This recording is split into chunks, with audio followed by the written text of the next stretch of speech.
সমস্ত প্রশংসা ওই মহান আল্লাহ তাবারক ওয়া তাআলার জন্য, যে মহান আল্লাহ জাল্লা জালালুহু আমাদেরকে মায়া করে আদর করে পছন্দ করে জান্নাতের বাগানে বসার তৌফিক দান করেছেন।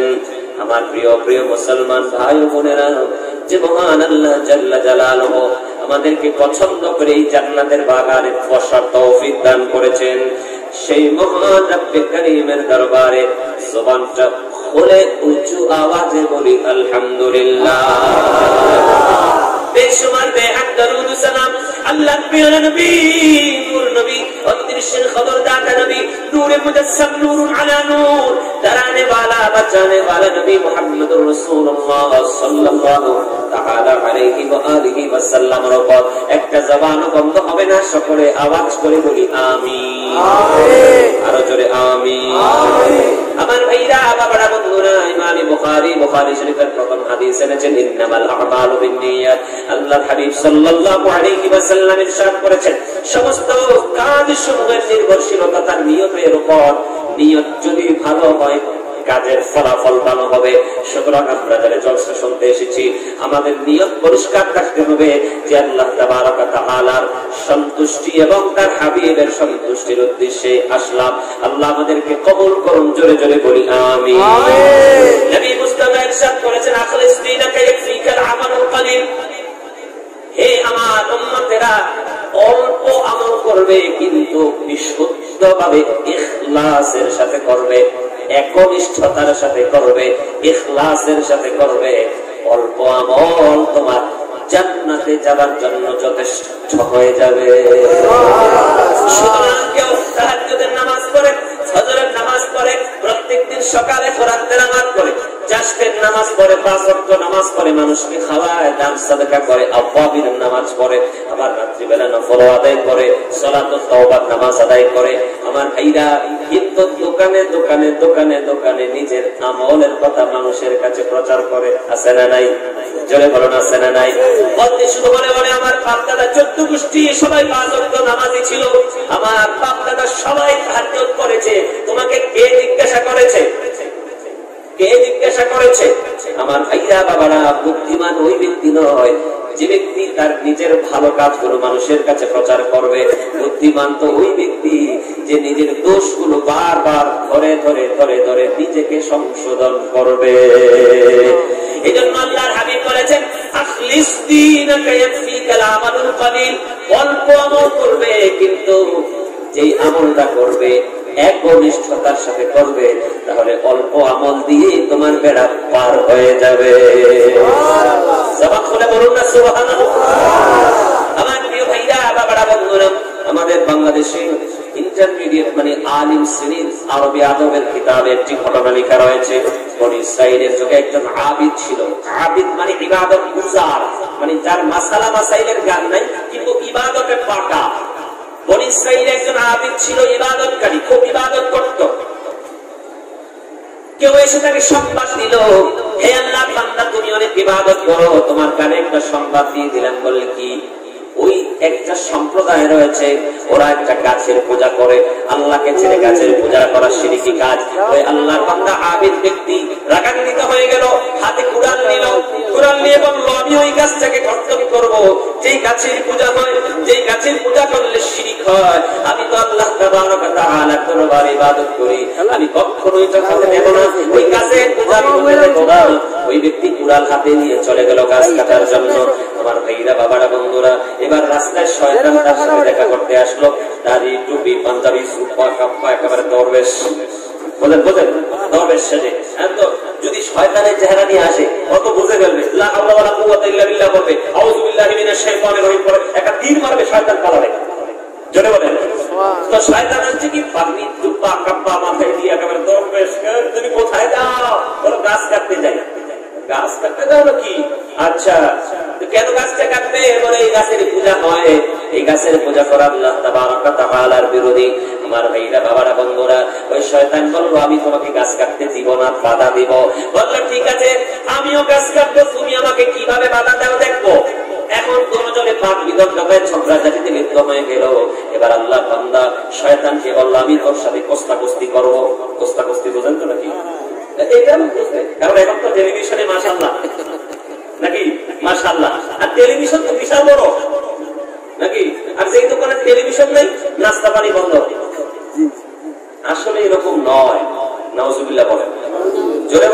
আলহামদুলিল্লাহ। যেই দোকানে টেলিভিশন নাই ওই দোকানদারের উপার্জন হালাল, ওই দোকানদারের উপার্জন হালাল। এবং ওই দোকানদার আল্লাহর নেককার বান্দা, যেই দোকানদার তার দোকানে টেলিভিশন লাগাইলো সে তো নিজে গুনাহগার হলো। এই টেলিভিশন লাগানোর কারণে যতজন লোক গুনাহ করতেছে সবার গুনাহগুলো তার মাথায় চাপবে। কথা বুঝতে পারলাম না? মনে হয় আমি আমার হিসাব দিতে আমার হুঁশ থাকবে না। 50,000 বছর হবে হাসরের দিন একদিন, আর আমি কিভাবে এতজন লোকের হিসাব দেব? আল্লাহ হেদায়াত নসিব করুন, জোরে বলি আমিন। এবার শয়তান তার সাথে যুদ্ধে লিপ্ত হলো, বলল আমি তোমার সাথে কুস্তি করব। আমার ভাইরা বাবারা বন্ধুরা, এবার যখন কুস্তিগিরিতে লেগে গেল, শয়তানকে হারিয়ে দিল আল্লাহর বান্দা আবিদ। ওই শয়তানকে হারিয়ে মাটিতে নামিয়ে দিল, পিঠটাকে মাটিতে লাগিয়ে দিল। শয়তান বলল আমি তোমার সাথে আবার ঝগড়া করব, আবার কুস্তিগিরি করব। ওই আল্লাহ বান্দা বলে ঠিক আছে আবার করো। আবার শয়তানকে মাটিতে শুইয়ে দিল, আবার বলল আমি আবার তোমার সাথে কুস্তিগিরি খেলবো। এবং তৃতীয়বারও আল্লাহর ওই নেককার বান্দা শয়তানকে হারিয়ে দিল। বলেন সুবহানাল্লাহ। আমার ভাইরা বাবারা বন্ধুরা, এবার শয়তান বলল না কুস্তিগিরি করে তাকে হারানো যাবে না।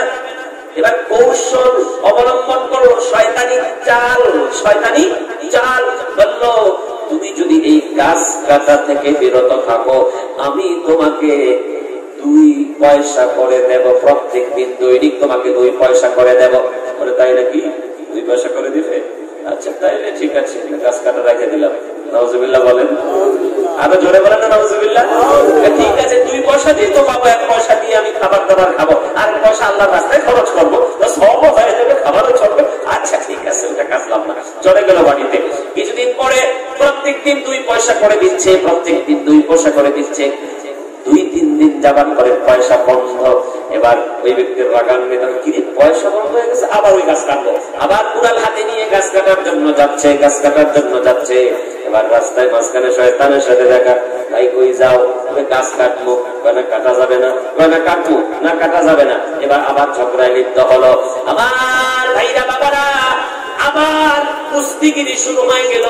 এবার শয়তান ওই আবিদকে হারিয়ে দিল। শয়তান আবিদকে হারিয়ে তার পিঠটাকে জমিনে বিছিয়ে দিল। এবার আল্লাহ বান্দা বলে হাই কি আফসোস ব্যাপার, আমি তো তোমাকে হারিয়েছিলাম, আবার ঝগড়া করব, আবার কুস্তিগিরি করব। শয়তান বলল ঠিক আছে আমি রাজি। আবার কুস্তিগিরি হলো, শয়তান তাকে আবার হারিয়ে দিল। বলল না আরো একবার করবো। আবার তৃতীয়বার ওই আল্লাহর বান্দাকে হারিয়ে মাটির সাথে জমিনে তার পিঠটা লাগাই দিল।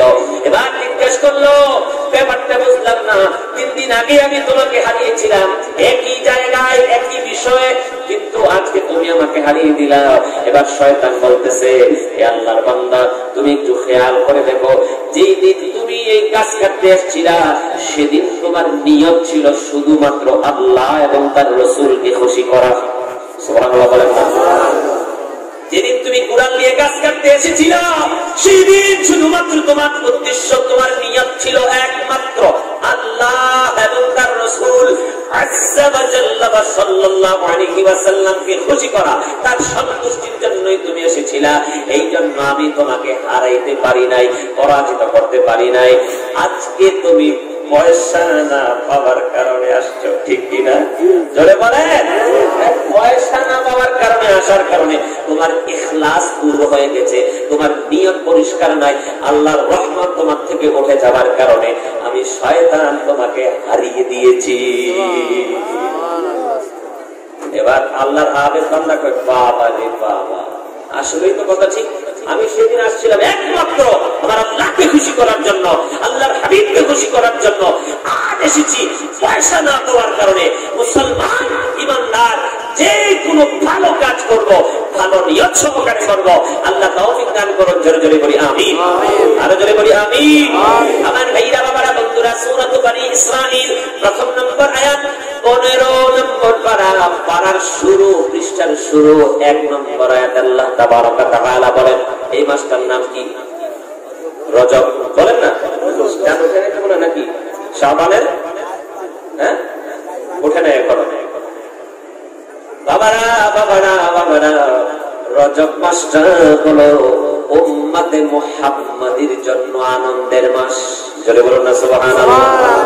আমি বলবো ভাইজান, আপনার সন্তান যদি কোন একটি মাসে কোন একটি দিনে পৃথিবীর বিশাল একটি মর্যাদা হাসিল করত, আপনি মরণ পর্যন্ত ওই মাসটাকে স্মরণ রাখতেন, আপনি ওই দিনটাকে স্মরণ রাখতেন, বরং প্রয়োজনে ওই মাসে ওই দিনে আপনি মানুষকে খাবার দাবার খাওয়াইতেন। জোরে বলুন ভাই, কি হয় না?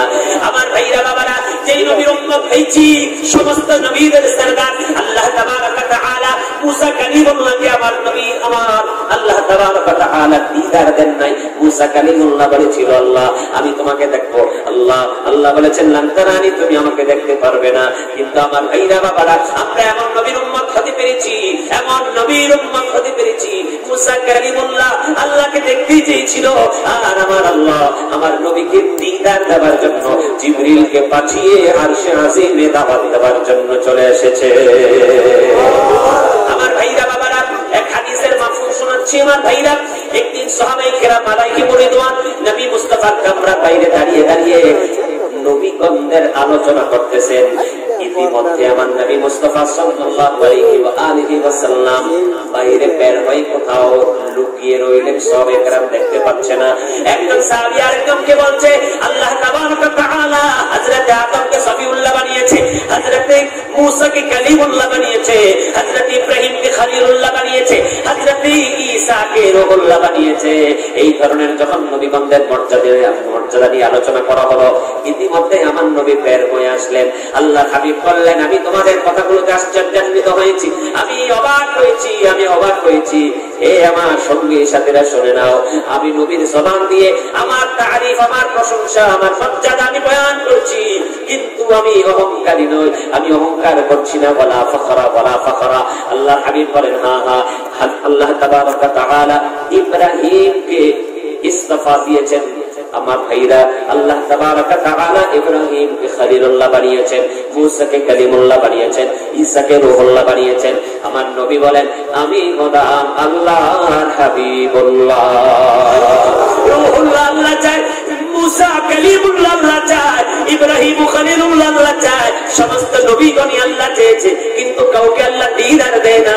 কিন্তু মুস্তাফা তোমার নবী এমন নবী, যেই নবীর দিদার দেওয়ার জন্য সরাসরি আল্লাহ জিবরিলের মাধ্যমে আরশে আজিম থেকে দাওয়াতনামা পাঠিয়ে দিয়েছে। যদি বলুন সুবহানাল্লাহ। আমার ভাইরা, আল্লাহ তাবারক ওয়া তাআলা কুরআনুল কারীম ফুরকানুল হামিদ ইরশাদ করেছেন, সুবহানাল্লাযী আসরা বিআবদিহি লাইলাম মিনাল মাসজিদিল হারাম ইলাল মাসজিদিল আকসা الذي باركنا حوله لنريه من آياتنا। আল্লাহ বলেছেন, পুত পবিত্র ওই মহান সত্তা। এই সুবহান নামের অর্থ হলো পুত পবিত্র মহান সত্তা, মানে যিনি সমস্ত অপারগতা থেকে মুক্ত। আল্লাহ যা চান তাই করতে পারে, আল্লাহ যা চান যা মনে চাই তাই করতে পারে। খুব বললে হয়ে যায়, সেকেন্ডের মধ্যেই হয়ে যায়।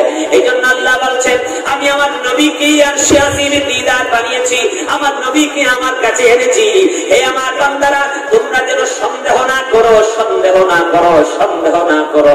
কেন আমি এই সূরার শুরুতে একটা শব্দ ব্যবহার করেছি, আমি আল্লাহ আলাম সুবহান, আমি যা চাই তাই করতে পারি, আমি যা চাই তাই করতে পারি।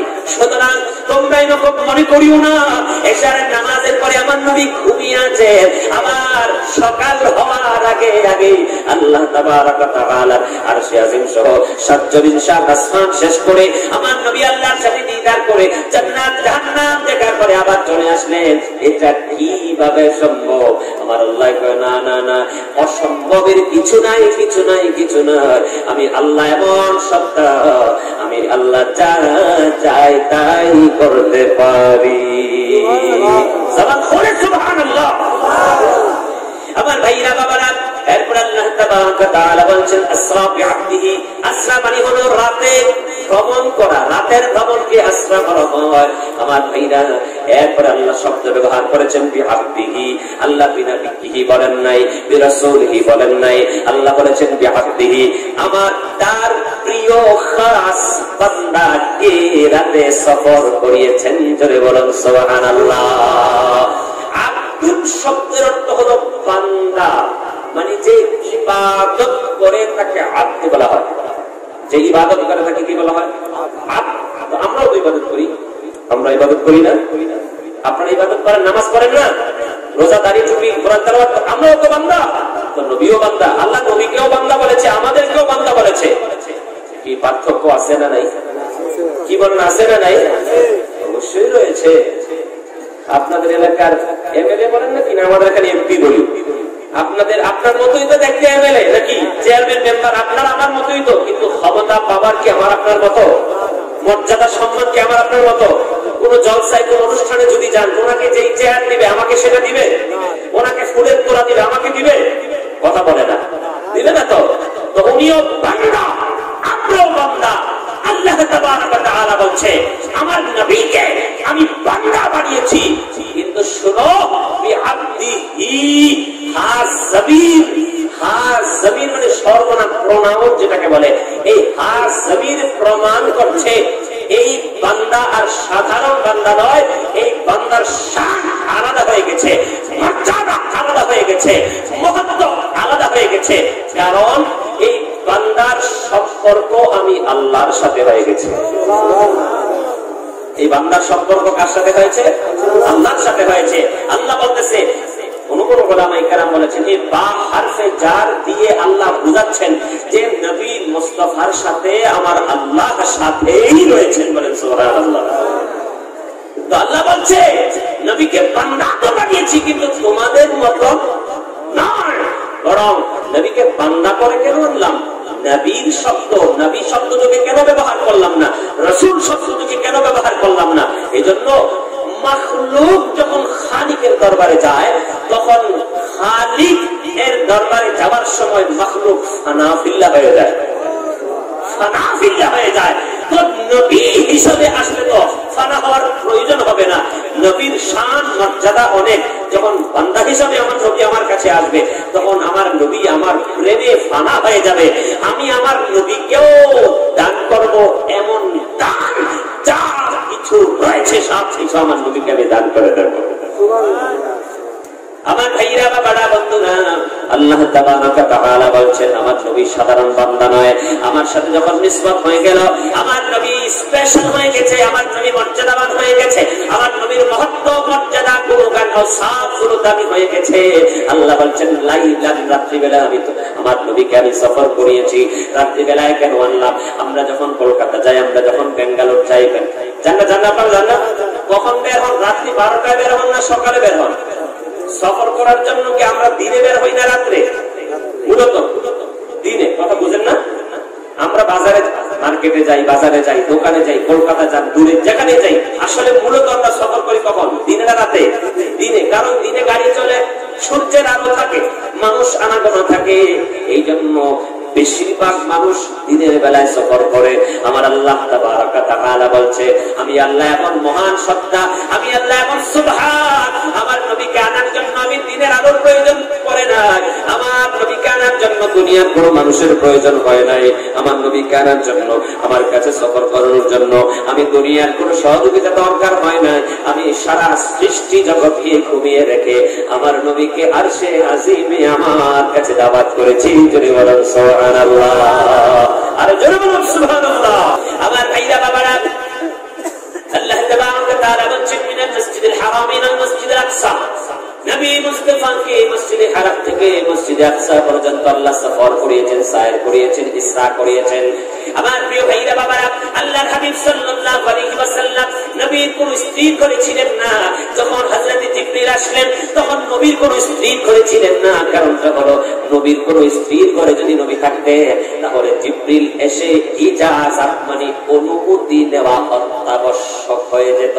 আল্লাহ বলতেন হাবিব, আমি আপনাকে আজকে আমার দরবারে আনবো, এই জন্য আপনি আজকে কোন স্ত্রীর ঘরে ঘুমাবেন না, যেন জিবরিল সরাসরি আপনার কাছে যেতে পারে আর আমার দাওয়াতটা আপনার কাছে পৌঁছে দিতে পারে। আয়া রাসূলুল্লাহ, ইয়া হাবিবাল্লাহ, ও দয়াল নবীজি, আল্লাহর ইশারায় আমার নবী মুস্তাফা সাল্লাল্লাহু আলাইহি ওয়াসাল্লাম চাচা তোমন উম্মে হানি বিনতে আবি তালিবের বাড়িতে ঘুমালেন। এটা কাবা শরীফের ভিতরেই ছিল, এখন তো বর্ধিত হয়ে গেছে।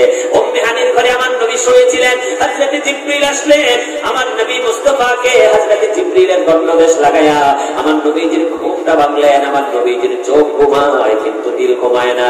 আমার ভাইরা, বাবারা, বন্ধুরা, এবার আমার নবী মুস্তাফা সজাগ হয়ে গেলেন। নবী মুস্তাফা দেখলেন জিবরিল হাজির, বললেন ইয়া রাসূলুল্লাহ, ইয়া হাবিবাল্লাহ, আল্লাহ তাবারক ওয়া তাআলা আমাকে পাঠিয়েছে, আজকে আপনার জন্য একটা বিরাট নিয়ামত রয়েছে। ইয়া রাসূলুল্লাহ, আল্লাহ আপনাকে দাওয়াত করেছে, আপনি আরশে আজিমের মেহমান হয়ে আমার সঙ্গে যাবে। এই যারা সুবহানাল্লাহ বলে নাই তারা কি খুশি না বেজার? সুবহানাল্লাহ সবাই বলে না? আমার নবী দিদার করতে যাচ্ছে, আল্লাহর দরবারে দাওয়াত খেতে যাচ্ছে, জোরে বলুন না সুবহানাল্লাহ। মারহাবা বলো, মারহাবা। আমার নবী আল্লাহর কাছে যাচ্ছে, সকল উম্মতে মুহাম্মাদি খুশি না বেজার? এই দুই হাত উঁচু করে দেখাও, আমরা খুশি না বেজার? আল্লাহ সবাইকে কবুল করুন, আমিন। আমার ভাইরা, বাবারা, জিবরিল বললেন ইয়া রাসূলুল্লাহ, ইয়া হাবিবাল্লাহ, আল্লাহর দিদার নিয়ে এসেছি। আমার নবী বললেন জিবরিল, আমি রাজি, আমি রাজি, আমি রাজি। কেন? আমার মনে অনেক দুঃখ, আমার বাবা তো মরে গেছে, আমার মায়ের পেটে আমি থাকতে আমার আম্মা জান, আমার আম্মা জান মা আমেনা রাদিয়াল্লাহু তাআলা আনহা আমাকে ছোটবেলায় 6 বছর থাকতে আমাকে ছেড়ে বিদায় হয়েছে। আমার দাদা আব্দুল মুত্তালিব আমাকে ছেড়ে চলে গেছে। শেষ পর্যন্ত আমার চাচা আবু তালেব আমাকে লালন পালন করেছে। ও জিবরিল, যে খাদিজা আমাকে অনেক সহযোগিতা করেছে, যে খাদিজা ওই গারে হেরাতে যখন আমি ধ্যানমগ্ন থাকতাম, আমার সহধর্মিণী খাদিজা অনেক উঁচু পাহাড় পেয়ে আমার জন্য খাবার নিয়ে যেত। আল্লাহু আকবার বলবেন না? এখন তো সিঁড়ি হয়েছে নাকি? হ্যাঁ, এরা কয় আরে হাজিরা আবার পানির মশক থাকে, একটু ওঠার পরে কি বলেন, হাঁপাতে হাঁপাতে একটু অল্প পানি খাই, কি বলেন? মা খাদিজা কুরবান যাও মা খাদিজার কদমে, আল্লাহ মা খাদিজার কবরে মাজারে পাকে কোটি কোটি রহমত নাযিল করো, জোরে বলো আমিন। মা খাদিজাতুল কুবরা আমার নবী যখন হেরা গুহায় ধ্যানমগ্ন থাকতেন, আমার ভাইরা, বাবারা, মা খাদিজাতুল কুবরা রাদিয়াল্লাহু তাআলা নবী মুস্তাফাকে খাবার পৌঁছে দিতেন না। তখন সিঁড়ি ছিল না, দুনিয়ার কোন মই ছিল যেটা দিয়ে মা খাদিজা হেরা গুহায় যেতেন। আমার ভাইরা, বাবারা, নবী মুস্তাফা হেরা গুহায় ধ্যানমগ্ন থাকতেন, এমন সময় মা খাদিজা আমার নবী মুস্তাফার জন্য খাবার দিয়ে ওখানে উঠে যেতেন চূড়ার মধ্যে। আমার ভাইরা, বোঝা গেল দুনিয়ার ভালোবাসা এমন একটা জিনিস, মহাব্বত এমন একটা জিনিস, মহাব্বত না সিঁড়ি দেখে, না দুনিয়া দেখে, না কিচ্ছু দেখে। যার মহাব্বত রয়েছে সে 1 কিলোমিটার, 2 কিলোমিটার, 3 কিলোমিটার পাহাড় পেয়ে পেয়ে উঠে প্রেমিকের কাছে চলে যেতে পারে, জোরে বলুন সুবহানাল্লাহ। আমার ভাইরা, বাবারা, আমার নবী দুঃখিত, আমার নবী ব্যথিত। আমার নবী বলে আমার চাচা আবু তালেব দুনিয়ার ছেড়ে বিদায় হয়েছে, আমার মনে অনেক ব্যথা। জিবরিল, ও জিবরিল, আমার কলিজার টুকরা খাদিজাও দুনিয়ার ছেড়ে বিদায় হয়েছে, আমি আজ একা হয়ে গেলাম, আমার সঙ্গী আমার মনে হয় আর কেউ নাই। আমাকে যে চাচা আবু তালেব আদর করত, যে স্ত্রী খাদিজা ওকে অনেক ভালোবাসা দিয়েছে, আমাকে অনেক ধৈর্য দান করেছে। তোমার উপরে প্রথম ওহী যখন নাযিল হয়েছিল, আমি কম্পমান হয়ে আমার স্ত্রীর কাছে এসেছিলাম। আমার স্ত্রী আমাকে সান্ত্বনা দিয়েছে, কম্বল দিয়ে জড়িয়ে দিয়েছে। ও জিবরিল, আমার দিলে অনেক ব্যথা, অবশ্যই অবশ্যই আমি আল্লাহর দরবারে দিদার করতে যাব, জোরে বলুন সুবহানাল্লাহ। আমার নবীকে জিবরিল বললেন ইয়া রাসূলুল্লাহ, জান্নাত থেকে পোশাক এসেছে, জান্নাত থেকে বুরাক নামক বাহন এসেছে। আমার ভাইরা, বাবা, ইমাম বুখারী হাদিস সংকলন করেছেন। বুরাক বার্দুক থেকে, বার্দুক মানে বিজলি, বিদ্যুৎকে বার্দ বলা হয়। আমার ভাইরা, বাবারা, আল্লাহর হাবিব সাল্লাল্লাহু আলাইহি ওয়াসাল্লাম ইরশাদ করেছেন, বুরাকের এত গতি ছিল, এত গতি ছিল, বুরাক এক কদমে দৃষ্টি সীমা পর্যন্ত যেতে পারে। আমার ভাইরা, বাবারা, বন্ধুরা, হযরত জিবরিল আমার নবীকে বুরাকে তুলে দিলেন। 70,000 নূরের ফেরেশতা আল্লাহ তাবারক ওয়া তাআলা আমার নবীকে স্বাগতম দেওয়ার জন্য দান করলেন।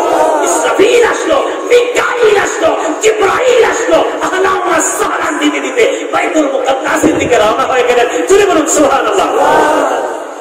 ইয়াসরিব তখন মদিনা, মদিনা একটা শহর, যদিও লাফজি মানাগতভাবে শহর, এমনিও শহর। মদিনা এমনিও শহর, অমনিও শহর। ইয়াসরিব, আমার নবী যখন যাচ্ছিলেন ইয়াসরিব নামক জায়গায় আসার পরে হযরত জিবরিল বললেন, ইয়া রাসূলুল্লাহ, ইয়া হাবিবাল্লাহ, ও দয়াল নবীজি, এই জায়গার মধ্যে আপনার হিজরত হয়ে যাবে। এই জায়গার মধ্যে আপনি মক্কা থেকে মদিনায় হিজরত করবেন। এই জায়গাটার নাম ইয়াসরিব। এই জায়গার মানুষগুলো ভালো হবে। এই জায়গাতে নামেন, আপনি 2 রাকাত নামাজ আদায় করেন। বলেন সুবহানাল্লাহ। জিবরিল আগে থেকেই জানিয়ে দিলেন, ইয়া রাসূলুল্লাহ, মদিনার মানুষগুলো ভালো হবে, মদিনার মানুষের দিল নরম হবে, আপনাকে মহব্বত করবে। ইয়া রাসূলুল্লাহ, মক্কা থেকে মদিনায় আপনি হিজরত করবেন, এই মদিনাবাসী আপনাকে ভালোবাসবে, আপনাকে মহব্বত করবে, আপনার জন্য জান কুরবান করবে। ইয়া রাসূলুল্লাহ, এই জন্য আপনি এখানে নেমে যান, 2 রাকাত নামাজ আদায় করেন। সুবহানাল্লাহ। হযরত জিবরিল বললেন, ও জিবরিল, আমার নবী, ইয়া রাসূলুল্লাহ, ইয়া হাবিবাল্লাহ, ও দয়াল নবীজি, ও দয়াল নবীজি, এবার চলুন আবার বাইতুল মুকাদ্দাসের দিকে রওনা হতে হবে। এবার মুসলিম শরীফের হাদিস চলে আসলো, আল্লাহর হাবিব সাল্লাল্লাহু আলাইহি ওয়াসাল্লাম 529 নম্বর পৃষ্ঠা মিশকাতুল মাসাবি, ইমাম খতিব তিবরিজি রাহমাতুল্লাহি আলাইহি মুসলিম শরীফের হাওয়ালা দিয়ে একটা হাদিস সংকলন করেছেন হযরত আবু হুরায়রা রাদিয়াল্লাহু তাআলা থেকে।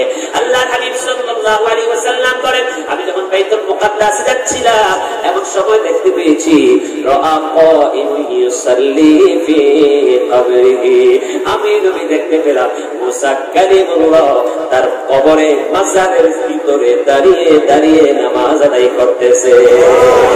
হযরত ইব্রাহিম খলিলুল্লাহ কে আল্লাহর হাবিব দেখলেন নামাজ আদায় করছে। হে সুন্নি মুসলমানেরা, প্রমাণ হয়ে গেল। মুসলিম শরীফের হাদিস শুনাইলাম, মিশকাতুল মাসাবি 529 নম্বর পৃষ্ঠার হাদিস। আল্লাহর হাবিব সাল্লাল্লাহু আলাইহি ওয়াসাল্লাম বলেন, কবরের আযাবকে দেখার জন্য, কবরের ভিতরের অবস্থা জানার জন্য কোনো দলিল নাই, না কোরআনে, না হাদিসে, না কোনো কিতাবে। সুতরাং যেটার কোনো দলিল নাই সেটা জানতে পারাটাই হলো ইলমে গায়েব। জোরে বলুন সুবহানাল্লাহ। আমার নবী বলে, আমি দেখি কবরের ভিতরে কে কি করে আমি দেখতে পাই। আমি দেখতে পেয়েছি মুসা কালিমুল্লাহ আপন কবরে দাঁড়িয়ে দাঁড়িয়ে নামাজ আদায় করছে। হযরত ইব্রাহিম খলিলুল্লাহ আপন কবরে দাঁড়িয়ে দাঁড়িয়ে নামাজ আদায় করছে। হে সুন্নি মুসলমান, আমরা প্রমাণ পাইলাম, আমরা দলিল পাইলাম যে আলহামদুলিল্লাহ আমার নবীজি ইলমে গায়েবের অধিকারী। মুসা কালিমুল্লাহ যদি বাজারে জিন্দা থাকতে পারে, মুস্তাফা তো আগে জিন্দা।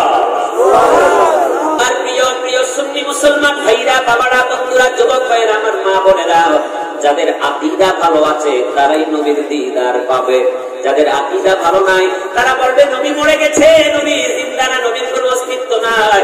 তো যাদের আকীদা খারাপ, তো দিদারে মুস্তাফা কেমনে নসিব হবে? আগে তো আকীদা বিশুদ্ধ করো।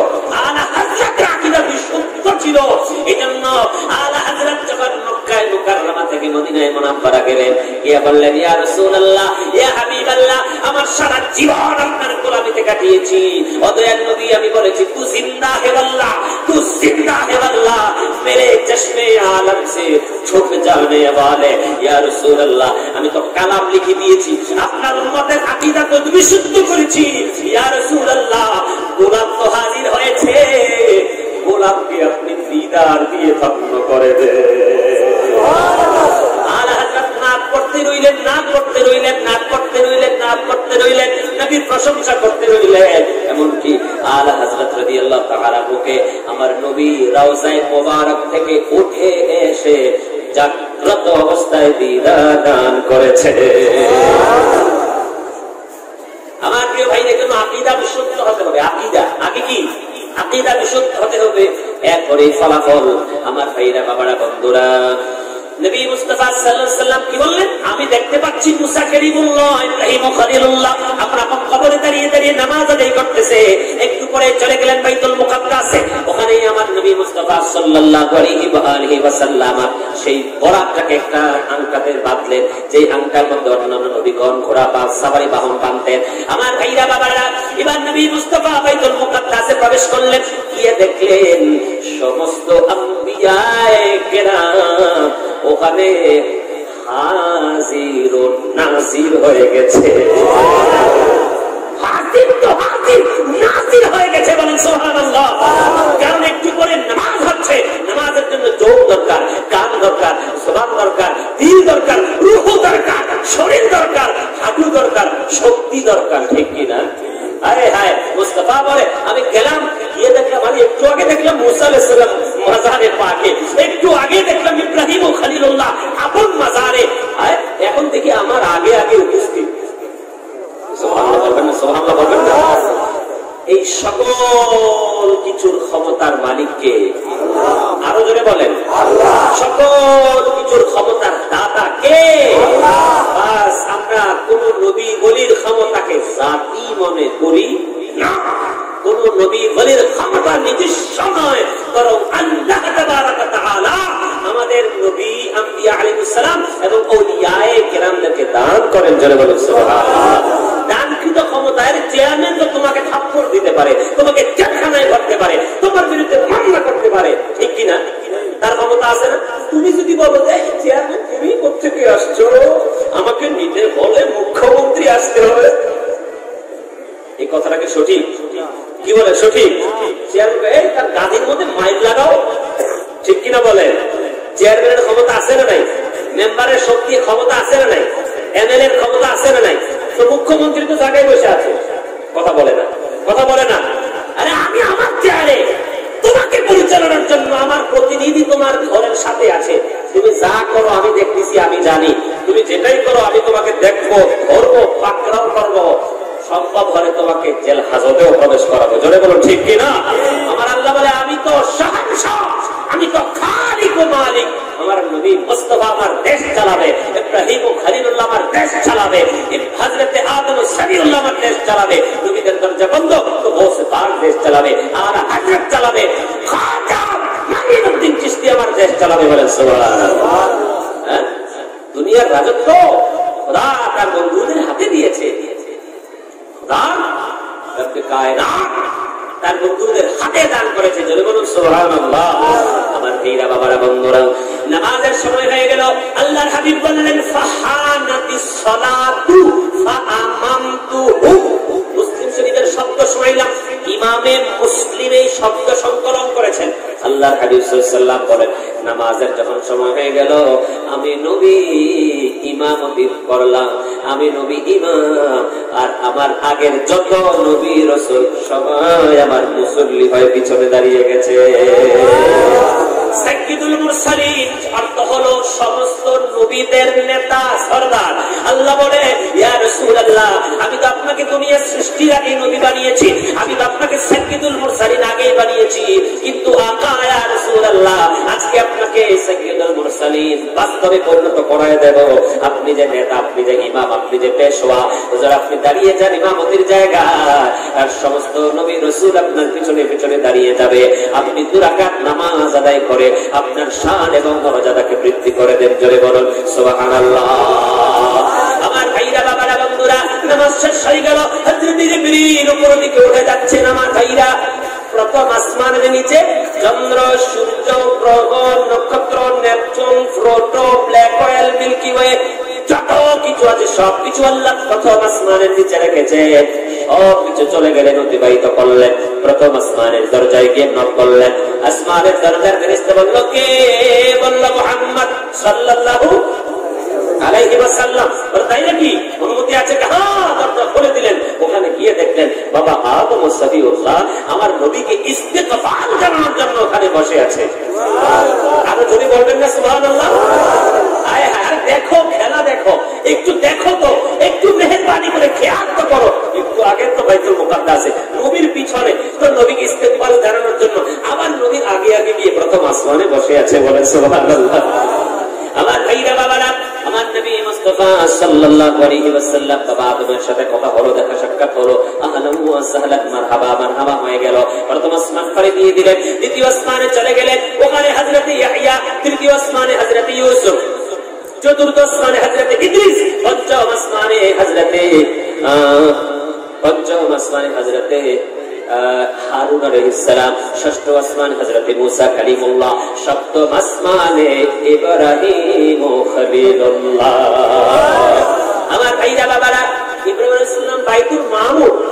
বাইতুল মামুর চিনেন? ফেরেশতাদের মসজিদ। বলেন কার মসজিদ? ফেরেশতাদের মসজিদ। ইব্রাহিম আলাইহিস সালাম এটাতে খেলান দিয়ে বসে আছে। আল্লাহকে, ইব্রাহিম তুমি আমার ঘর নির্মাণ করেছো জমিনে। কাবা শরীফ যেটা হয়েছে, মক্কা শরীফে যেটা আছে, ওটা কে নির্মাণ করেছে? বলেন সংস্কার করেছে কে? ইব্রাহিম খলিলুল্লাহ। আল্লাহকে, ইব্রাহিম তুমি আমার ঘরটা সংস্কার করেছো, আমার ঘরটা সৌন্দর্য মণ্ডিত করেছো। ইব্রাহিম তোমার জন্য আমি একটা ঘর বানিয়েছি, সেটা বাইতুল মামুর। জয় বলেন সুবহানাল্লাহ। সপ্তম আসমানের উপরে কথাবার্তা হলো। হযরতে জিবরিল আমিন সিদরাতুল মুনতাহায় পড়ে গেলেন, চলে গেলেন। সিদরাতুল মুনতাহা মানে সৃষ্টি জগৎ শেষ। সৃষ্টি জগৎ শেষ, দিক শেষ। এদিক ওদিক ডান বাম কোনা কিছুই নাই। লা মাকান, লা মাকান, লা জামান, লা জামান, লা মাকান। ওখানে জগৎ যখন নূরের জগৎ, জয় বলেন সুবহানাল্লাহ। 70টি নূরের পর্দা।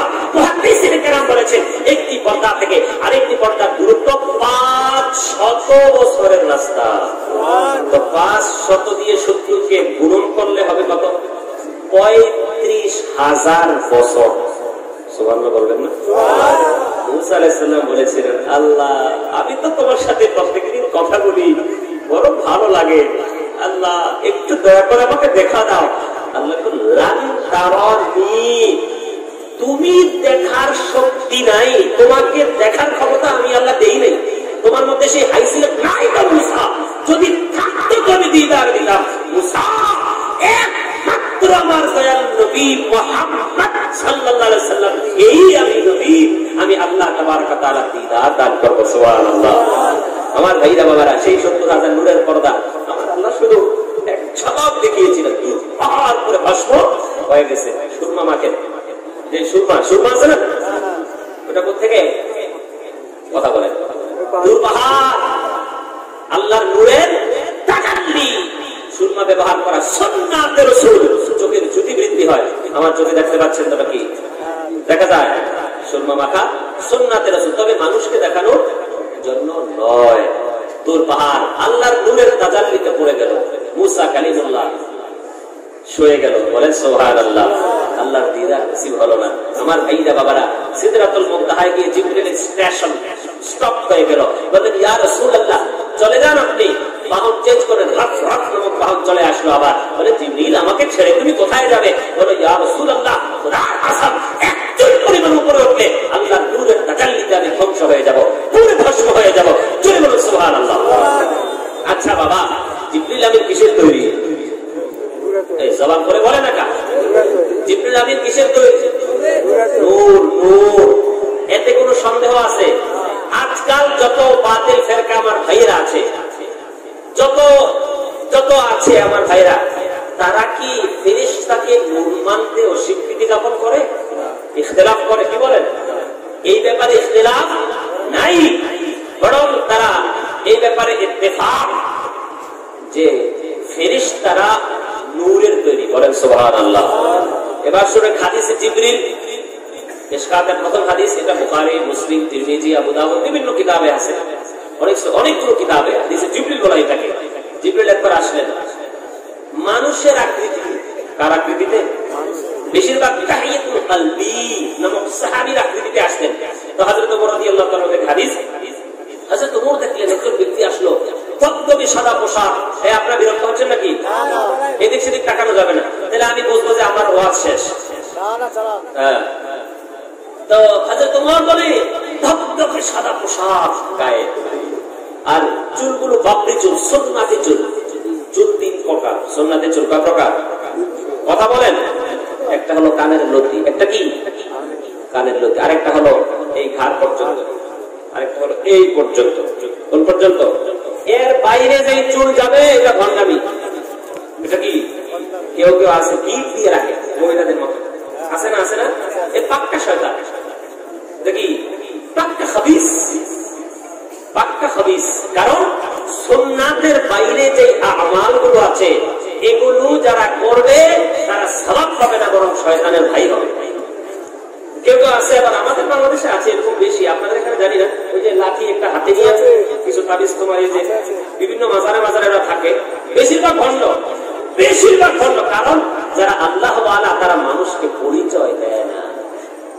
যারা আল্লাহ ওয়ালা তারা নিজেকে গোপন রাখতে চায়, তারা নিজেকে মানুষের কাছে প্রকাশ করতে চায় না, বরং আজকাল কিছু সুফি নামে ভণ্ড খবিস শয়তান গলাতে একটা দেখবেন এই তো বড় একটা তাসবিহ ঝুলাবে, এরকম করে আর একটা লাঠি হাতে নিয়ে কাঁদে, মানে ভাব ধরছে, ভাব পাক্কা খবিস।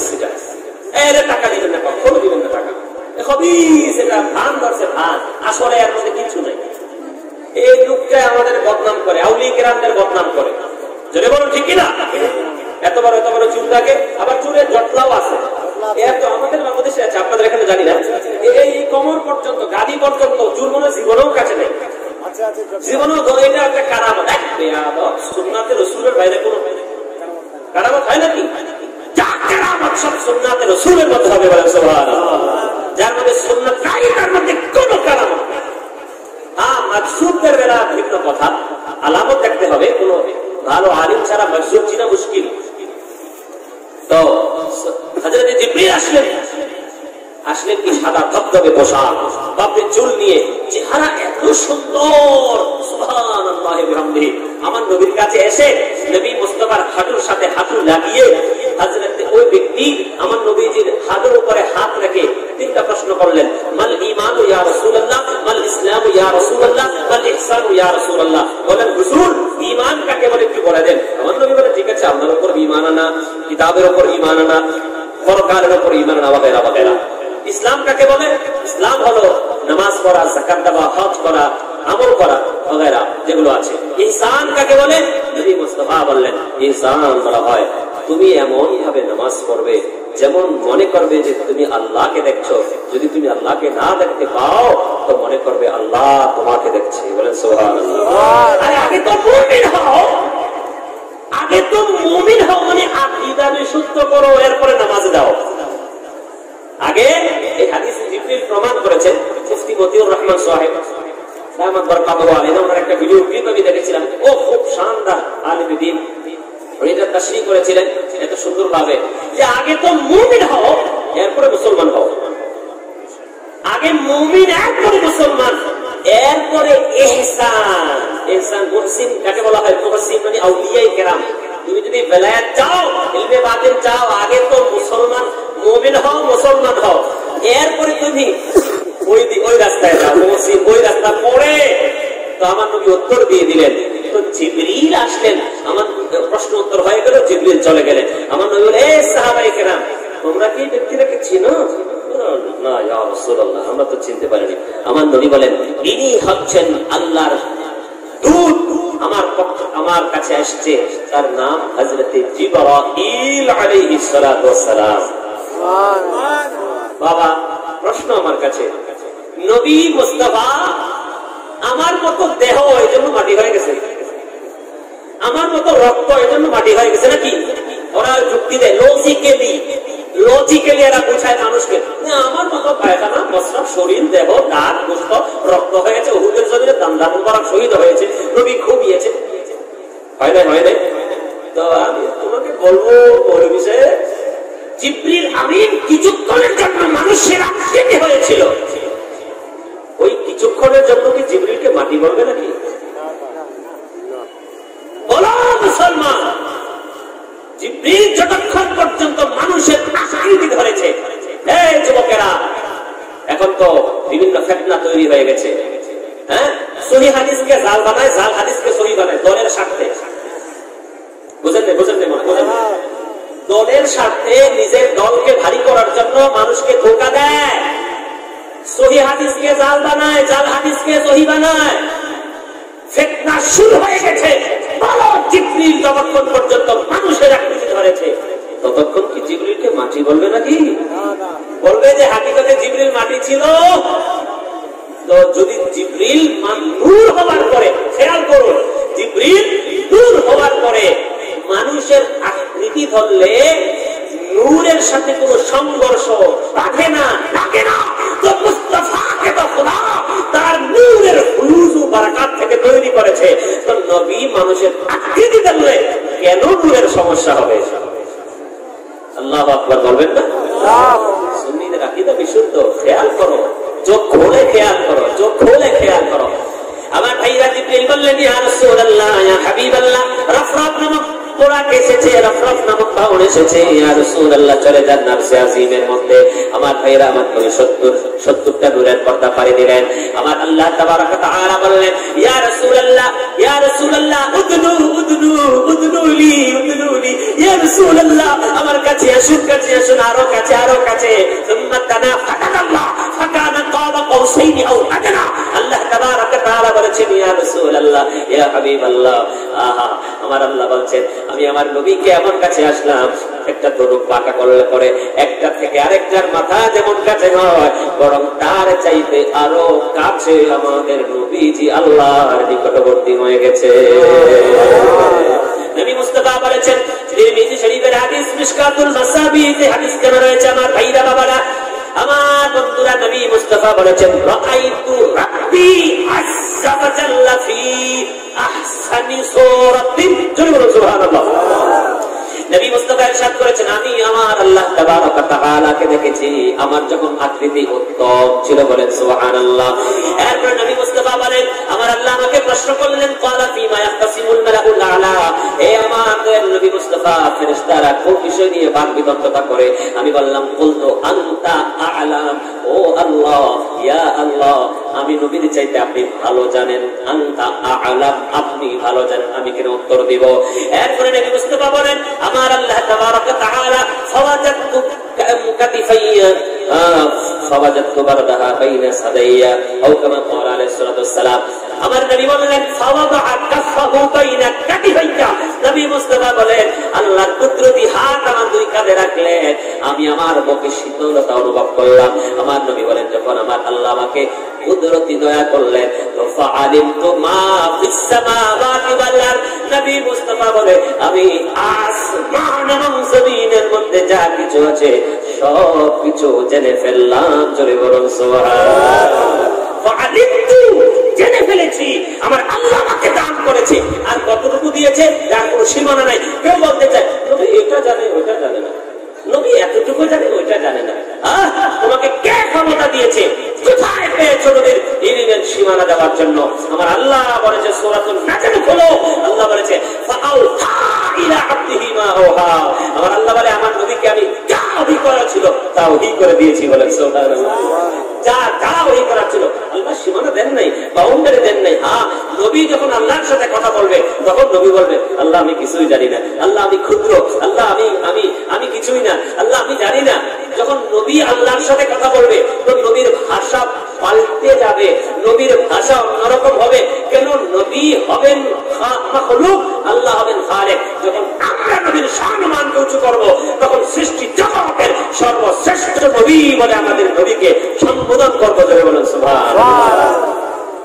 আমার ভাইরা বাবারা 50 ওয়াক্ত নামাজ দিন। আমার ভাইরা বাবারা মুসা কালিমুল্লাহ বলে ইয়া রাসূলুল্লাহ ইয়া হাবিবাল্লাহ, চলে যান আল্লাহর দরবারে, আপনার উম্মত আদায় করতে পারবে না 50 ওয়াক্ত। আমার নবী চলে গেলেন, 5 ওয়াক্ত কমায় আসলেন। আবার মুসা কালিমুল্লাহর সাথে দেখা বললেন এরপরেও পারবে না, আবার চলে গেলেন, 5 ওয়াক্ত কমালেন, আবার আসলেন, আবার চলে গেলেন, 5 ওয়াক্ত কমালেন। এমন ভাবে 9 বার আল্লাহ তাবারক ওয়া তাআলার দরবারে আমার নবী আসা যাওয়া করলেন। এই জন্য আমার আকা ইমাম আহলে সুন্নাত মুজাদ্দিদি দ্বীন মিল্লাত পারওয়ানায়ে শামঈ রিসালাত ইমাম ইশক মুহাব্বত ইমাম আহমদ রাজা রাদিয়াল্লাহু তাআলা আনহু উনি বলতেছেন, আলা হযরত বলেছেন মিলে থে রাহ মে 9 বার इसलिए मूसा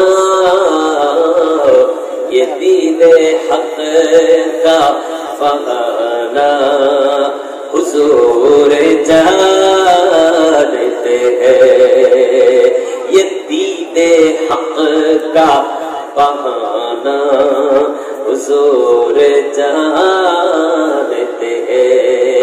आला हजरत বলেছে হযরত মুসা কালিমুল্লাহ আল্লাহকে দেখার নিয়ত করেছিলেন। আমার ভাইরা বাবারা বন্ধুরা, এবার মুসা কালিমুল্লাহ বলে আমার নবী আমার আল্লাহ দিদার করেছে। আমি নবী আমি মুসা কালিমুল্লাহ যখন আমার নবীর চেহারা মুবারক দেখবো তো আমি আমার নবীর চেহারার মধ্যে আল্লাহ দিদার করে নেব। জোরে বলুন সুবহানাল্লাহ। বারবার আমার নবীকে আল্লাহ দরবারে পাঠায়, বারবার আমার নবীর চেহারা জিয়ারত করে মুসা কালিমুল্লাহ। এজন্য করেছেন। এ দুনিয়ার মানুষেরা মুসা কালিমুল্লাহ আল্লাহর দিদার পায় না। আমার নবী আল্লাহর দিদার করতে করতে 9 বার আসতাবা করেছেন। আমার নবীর চেহারা দেখে দেখে খোদার দিদারের নিয়ামত লাভ করেছেন। জোরে বলুন সুবহানাল্লাহ। আমার ভাইরা বাবারা, আল্লাহর নবী মুস্তাফা জানে রহমত 5 ওয়াক্ত নামাজ নিয়ে আমাদের কাছে চলে আসতেন। আমার ভাইরা, আমরা তো দুনিয়ার কাজে ব্যস্ত হয়ে যাই। ব্যবসা যদি করে তাহলে বলে হুজুর ব্যবসার কাছে 3 ওয়াক্ত নামাজ বাদ হয়ে যায়। হায় হায়, জমি জামাই যদি থাকে হুজুর 2 ওয়াক্ত নামাজ জমির লাইনে শেষ। আছে না আছে না নাই? হায় হায়, এমনটা কখনো হতে পারবে না। দৈনিক 5 ওয়াক্ত নামাজ কয় ওয়াক্ত বলে না? কয় ওয়াক্ত? 5 ওয়াক্ত নামাজ আদায় করতে হবে। খবরদার খবরদার খবরদার খবরদার, 1 ওয়াক্ত নামাজ কাজা করে তুমি মইরো না মইরো না মইরো না। খবরদার, মৃত্যু যন্ত্রণা অনেক কঠিন এবং অনেক ভয়াবহ। কবরের আযাব অনেক কঠিন, অনেক যন্ত্রণাদায়ক কবরের আযাব। এই জন্য গুনাহ থাকা অবস্থায় যারা কবরে চলে যাবে, হায় আফসোস তাদের জন্য মারাত্মক ভয়ঙ্কর আযাবের ব্যবস্থা করা হয়েছে। জোরে বলি নাউযুবিল্লাহ। আল্লাহ আমাদেরকে এই আযাব থেকে হেফাজত করুন। আরো একবার বলি আমিন, বলি আমিন। নবী মুস্তাফা চলে আসলেন সকালবেলা। সমস্ত মুসলমান জানলেন, সাহাবায়ে কেরাম জানলেন, যারা যারা আমার নবীর জবান থেকে শুনতে পেয়েছেন তারা তো জেনে ফেললেন। হযরতে আবু বকর সিদ্দিক রাদিয়াল্লাহু তাআলা সকাল পর্যন্ত আমার নবীর সাথে দেখা হয় নাই। আমার নবীর জবান থেকে মেরাজের সেই ঘটনা হযরতে আবু বকর শুনে নাই। আবু জাহেলের কানে সংবাদ আসলো, দেখরে মুহাম্মদ নাকি রাতের বেলা সপ্তম আসমান পানি দিয়ে আর সে আজিমে আল্লাহর সাথে দিদার করেছে। তামাশা করতেছে, বলেন নাউজুবিল্লাহ। আবু জাহেল মার্কা কিছু এখনো আছে যারা বলেন নবী সশরীরে মেরাজ করে নাই, এরা নাটক করে, তামাশা করে। বরং আমাদের বাংলাদেশে কিছু শায়েখ ঘোমটাওয়ালা হুজুর আছে, এরা বলে মেরাজ বলতে কিচ্ছুই নেই। নাউজুবিল্লাহ বলবেন না নাকি? যা হয়েছে সব স্বপ্নে ঘুমের করে হয়েছে। এই ধরনের যত কিচ্ছা কাহিনী আছে, ফজিলত আলোচনা এগুলো কোনো কিছু হাদিসে নাই। বলেন না নাউজুবিল্লাহ। দাড়ি আমার থেকে আরো লম্বা, চেহারা আমার থেকে আরো সুন্দর, লকব আমার থেকে আরো বড়। মক্কা মদিনা ইউনিভার্সিটির লকব আছে, আছে না? আছে না? লকব দিয়ে কাজ হবে না। ঈমান নাই তো জাহান্নামের তলদেশে স্থান হবে। চলো বলো ঠিক কিনা? আমার ভাইরা, আবু জাহেল সকালবেলায় খিটখিট করে হাসে আর আমার নবীজির মেরাজ উদ্ভাবন নিয়ে তামাশা করে। হযরত আবু বকরের সাথে দেখা হয়ে গেল। বলল, আবু বকর, এ আবু বকর শুনছো নাকি তোমার নবী মুহাম্মদ নাকি আল্লাহর সাথে দিদার করতে গেছে? এই হাদিসটা মুসলিম শরীফে আছে। এই হাদিসে পাক সম্ভবত মুসলিম শরীফে, আর একটা হাদিস মুসলিম শরীফ থেকে শোনাবো। আবু বকর বলে, হে আবু জাহেল, তুমি কি আমার নবী থেকে সরাসরি শুনেছ? বলো, হ্যাঁ শুনেছি। আসলে সত্যি করে বলো, সরাসরি শুনেছ? হ্যাঁ শুনেছি। তো হযরত আবু বকর বলে, যদি তুমি এই হাদিসটা নয়, এর পরের হাদিসটা মুসলিম শরীফের, এই হাদিসটা আমার খেয়াল নেই কোথায় আছে, আল্লাহ পাক আমাকে হেফাজত করুন। হযরত আবু বকর রাদিয়াল্লাহু তাআলা আনহু বললেন, হে আবু জাহেল, তুমি যদি সরাসরি আমার নবী থেকে শুনে থাকো তো আমি আবু বকর আমার নবী থেকে শোনার প্রয়োজন নাই, প্রয়োজন নাই, প্রয়োজন নাই।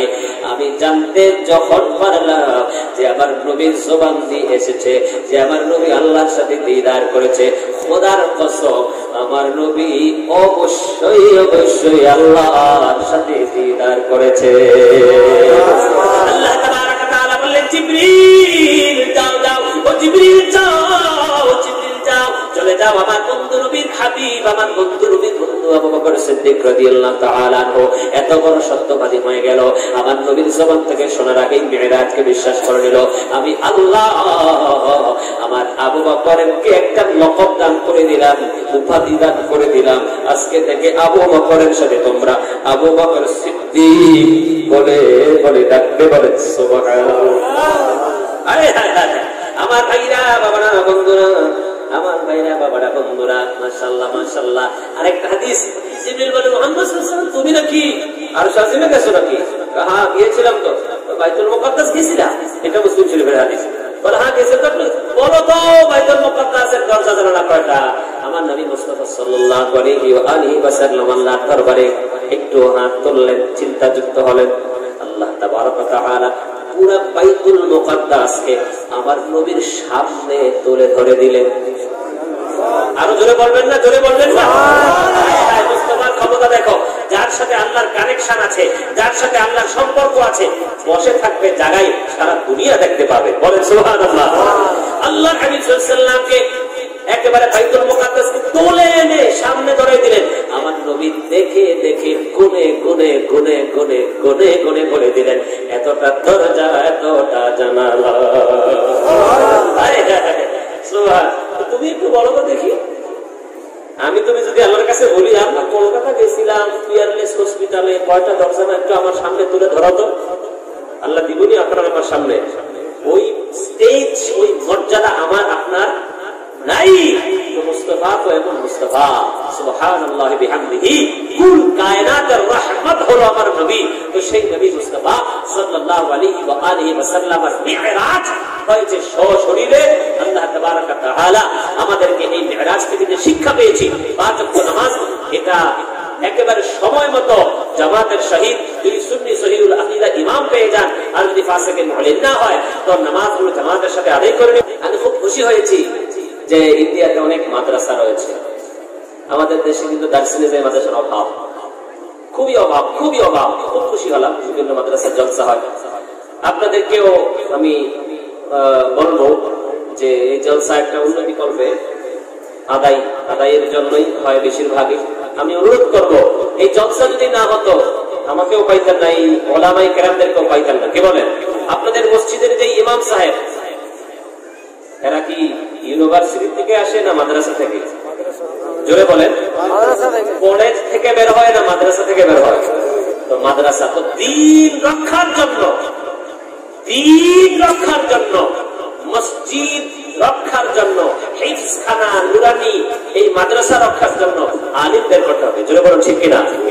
যার যতটুকু শব্দ আছে আল্লাহ জানে কি জানে না? আচ্ছা, কাউকে আল্লাহ 1000 টাকা দেওয়ার ক্ষমতা দিয়েছে, ও 500 দিল।